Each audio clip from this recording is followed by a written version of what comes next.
Hello আমার প্রিয় বন্ধুরা, তো চলে এসেছি দুর্গাপুর রথযাত্রায় ঘুরতে। তো আমরা অবশ্যই দেখবেন লাস্ট অব্দি ভিডিওটা। তো আমরা দেখতে পাচ্ছেন প্রচুর লোক, মানে মামরা দুর্গাপুর মামরা বাজারে এসেছি রথ দেখতে।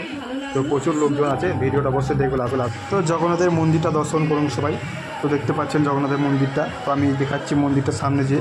তো দেখতে পাচ্ছেন জগন্নাথের মন্দিরটা ভেতরে, যে জগন্নাথ আমাদের, এবং সামনের ভিতরে যে আছে দেখতে পাচ্ছেন।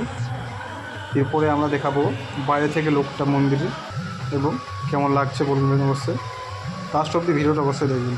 তো এবার চলো সবাইকে রথটা দর্শন করাই। তো আমাদের যে মহামায়া রথটা আছে সেই রথটা আমাদের দর্শন করালাম। তো সামনে দেখতে পাচ্ছেন কিছু নাচ গান হচ্ছে, তো সামনে দেখতে পাচ্ছেন আমরা। তো এরপরে আপনাদের দেখাবো সামনে যে মন্দিরটা আছে, বড় মন্দিরটা, এখানে আমাদের জগন্নাথ বাবা দর্শন করাবো। এখানে দেখতে পাচ্ছেন ভেতরে দর্শন করছে জগন্নাথ বাবা মন্দিরটা সামনে, এবং আমরা দেখতে পান ভিডিওতে যে জগন্নাথ আছে। অবশ্যই ভিডিওটা লাস্ট অবধি দেখবেন। ভিডিওটা ভালো লাগে তাহলে একটা লাইক কমেন্ট করে দেবেন। তো আমাদের জগন্নাথ দেখতে পাচ্ছেন। তো ভিতরে আমি ঢুকে দেখাচ্ছি আপনাদের, সবাই মিলে বলো জয় জগন্নাথ। চলো সবাইকে একবার মেলাটা দর্শন করাই। তো আমাদের যে মামরা বাজারের যে মেলাটা বসেছে রথ মেলায়, তো দেখতে পাচ্ছেন। তো বাচ্চারা, ছোটো ছোটো বাচ্চারা খুব খেলাধুলা করছে। তো আসুন আপনারা দেখুন, মেলা খুব ভালো করেছে। তো খুব ভিডিওটা ভালো লাগলে অবশ্যই লাইক কমেন্ট করবেন। দেখছেন একটা বড় হাঁদোলা আছে পাশে, এবং অনেক কিছু খেলার জিনিস আছে, একটু বড় মেলা।